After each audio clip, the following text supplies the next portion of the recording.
हमारा हरियाणा कहाँ था, आज कहाँ है, और यही 30 मेरे दिल में है।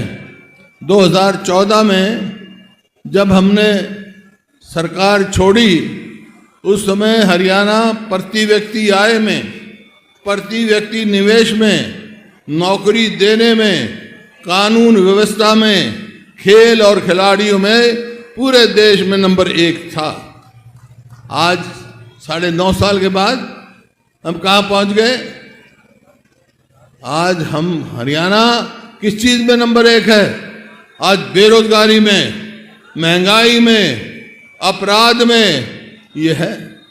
अरे जो प्रदेश जय जवान, जय किसान और जो पहलवान के नाम से जाना जाता था, उस इन तीनों का प्रतीक ये इलाका है।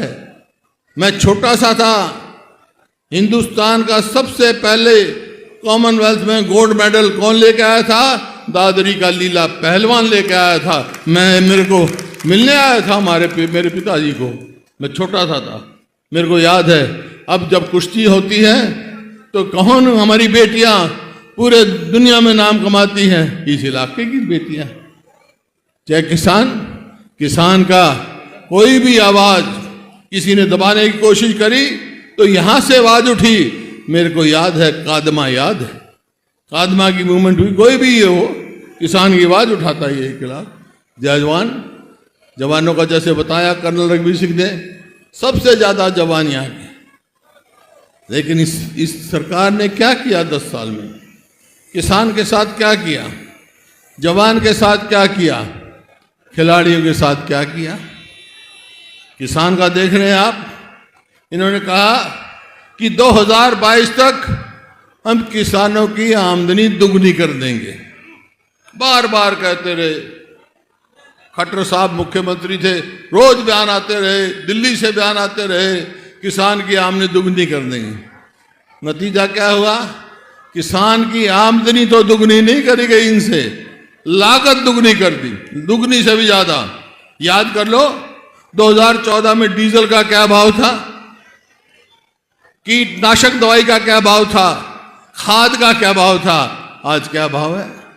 अरे तो बिजली 10 पैसे यूनिट कर गया था मैं, और सारा यहाँ आपका कर गया था। कितनी गहराई से आएगा, सब उस समय कर गया था। इनने तो कुछ नहीं किया, ये तो किसान का कर दिया। एमएसपी नहीं मिलती, एमएसपी गारंटी की बात करते थे, ये स्वामीनाथन की बात करते थे, कोई फैसला नहीं किया। किसान आज कर्जे में दब चुका है। आज 2014 में अगर देश के किसान पर 7 लाख करोड़ कर्जा था, तो आज 10 साल के अंदर अंदर आज देश के किसान पे 24 लाख करोड़ कर्जा हो चुका है। दब रहा है किसान, आमदनी नहीं बढ़ रही है। इसी प्रकार से जवान का देख लो आप। जवानों का जो है भविष्य अंधकार में डाल दिया, चाहे वो अग्निवीर हो। अरे 4 साल में घर आ जाएगा, ना उसकी पेंशन, ना उसको मान, ना कोई सम्मान। घर आ जाएगा, यहाँ घर आ क्या करेगा भाई? पहले तो फौज में भर्ती होते छोरे के रिश्ते आने लग जाते थे। ईद कौन करेगा भाई? 21 साल से कम शादी नहीं हो सकती। 18 साल का भर्ती होगा, 22 साल का घर आ जाएगा, कौन करेगा? ये परिस्थिति हुई, अग्निवीर बना दी। और हरियाणा में ये कौशल रोजगार निगम बना दिया एक। उसका क्या काम? भ्रष्टाचार का अड्डा, लूट की दुकान। ना तो पक्की नौकरी, ना पेंशन, ना मेरिट, ना रिजर्वेशन। ठेके पे नौकरी देते हैं, 1 साल के लिए देंगे, 2 साल भ्रष्टाचार की, 2 महीने की भ्रष्टाचार में उसकी तनख्वाह ले लेंगे, 1 साल के बाद घर भेज देंगे। हमने तो ठेकेदारी सिस्टम बंद किया था, ये सरकार को ठेकेदार बन के बैठ गई। ये जवानों के साथ किया। और खिलाड़ियों के साथ आपको याद है, जिन हमारी बेटियों ने हमारा नाम दुनिया में ऊपर लेके गई, पहलवान बेटियां हमारी, जंतर मंतर में क्या सलूक हुआ उनके साथ, किस तरह घसीटी गई। आज तक भी न्याय नहीं मिला उनको। तो भाई ये किसके हैं? आप किसी का देख लो। मैंने कहा जैसे अपराध, देखो ये बात ठीक कह रहे हैं। पहले कोई साथी बोले, शायद मान साहब कह रहे थे कि 2005 से पहले भी अपराध की ऐसे ही थी। आज पूरे देश में सबसे असुरक्षित प्रदेश कौन सा है? हरियाणा है। ये मेरे आंकड़े नहीं, केंद्र सरकार के आंकड़े हैं। असुरक्षित माना गया हरियाणा को। तो भाई क्यों? रोज फिरौतियां आते हैं, डाके पड़ रहे हैं, अपराध बढ़ रहे हैं।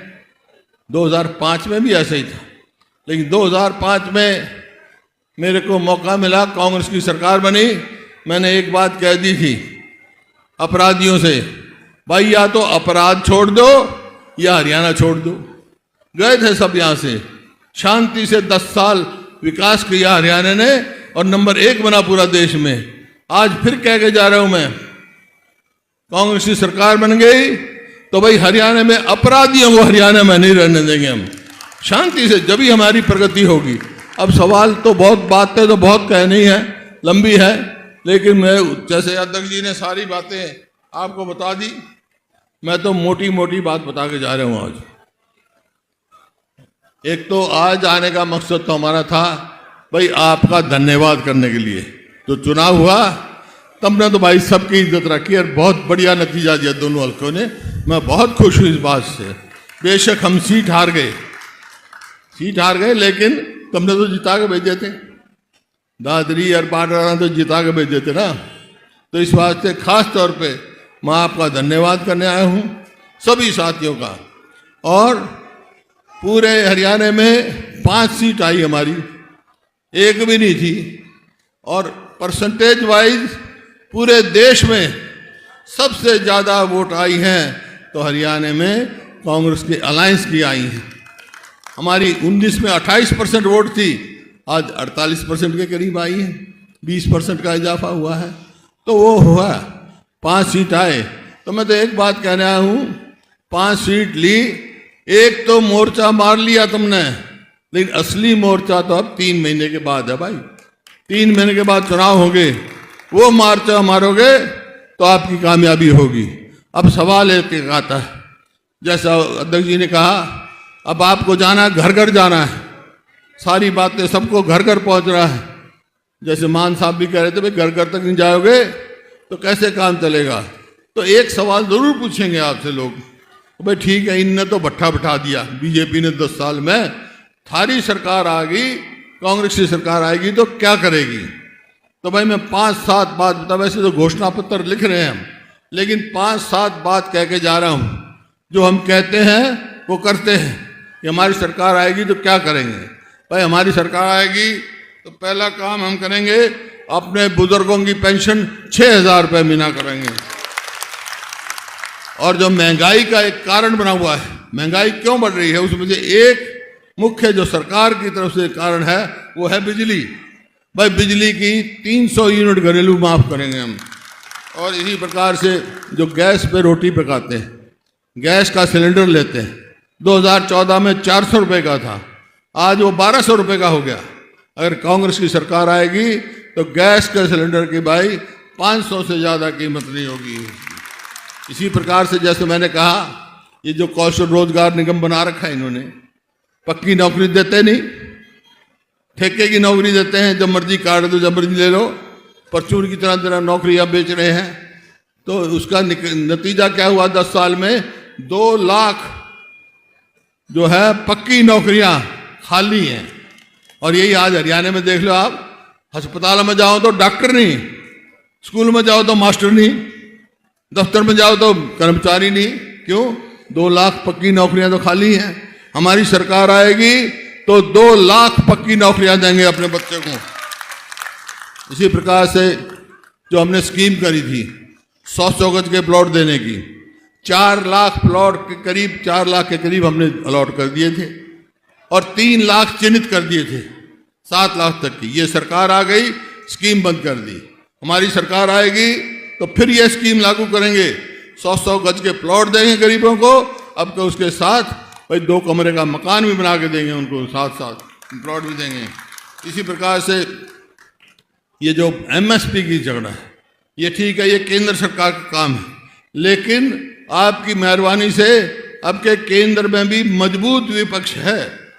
हम इस सरकार को मजबूर करेंगे, उसके लिए एजिटेशन करेंगे, लड़ाई लड़ेंगे कि वे किसान को एमएसपी की कानूनी शक्ति दे, लीगल गारंटी दे। जब बात बने, जब किसान तरक्की करेगा, स्वामीनाथन के हिसाब से उसका भाव तय करे। इसी प्रकार से जो हमारे खिलाड़ियों के साथ जो मैंने बताया क्या बदसलूकी हो रही है, जो हमने नीति बनाई थी पदक लाओ पद पाओ, इन्हें बंद कर दी। हमारी सरकार आएगी तो फिर हम यही नीति लागू करेंगे, पदक पाओ और पद पाओ। और ये एक और इन्होंने कर रखा है, और कोई काम तो करा नहीं। 10 साल इन्हें क्या करा, परिवार पहचान पत्र, परमानेंट परेशानी पत्र, मेरी फसल मेरा ब्यौरा, प्रॉपर्टी आईडी, ये किया।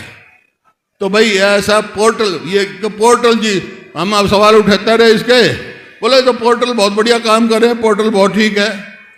तो भाई भी इलेक्शन आगे, मैं इनको कह रहा हूं वोट भी पोर्टल पे मांग लो। वो लोगों के पास मत आइए वोट मांगन, पोर्टल अच्छा है। परेशानी, इतना भ्रष्टाचार उसमें फैलाया, लोग चक्कर काट रहे हैं, मेरा फसल मेरा ब्यौरा। भाई वही मंडी है, वही किसान हैं, जब पैदा होते अपने दाने काटते, किसान मंडी में लेके पहुंच जाता, एमएसपी मिल जाती है, हमारे समय सदा एमएसपी मिली। अब बाट देखेगा का किसान, कब पोर्टल पर नंबर आओगा, वो पाठ देखता रहेगा, ऊपर तक मींह बरस जाएगा, दाने बीज जाएंगे, क्या करेगा? कुछ इनको ज्ञान नहीं है, कुछ सोच नहीं है किसान की, मजदूर की, किसी की भी, व्यापारी या कर्मचारी की। तो भाई ऐसी सरकार से पीछा छुड़ाना है। और जो मैंने काम कहे हैं और भी बहुत हैं, हम लिखेंगे अपने मैनिफेस्टो में, ये करने हैं। तो उसमें आप बताओ ये कब होंगे, कैसे होंगे, ये बताओ। कांग्रेस की सरकार बनेगी जब होगी ना। अच्छा, कांग्रेस की सरकार कैसे बनेगी भाई, कौन बनाओगा? विधायक बनाओगे ना, विधायक बनाओगे तो एक काम कर लो, एक काम मेरे कहने से कर लो तुम, एक मैं थारे कहने से कर लूंगा।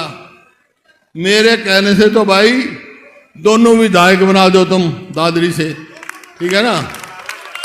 और थारे कहने से मैं क्या करूंगा, मैं कांग्रेस की थारी सरकार बना दूंगा। मंजूर है? हाथ खड़े करके बता दो मंजूर है तो भाई बहुत बहुत धन्यवाद।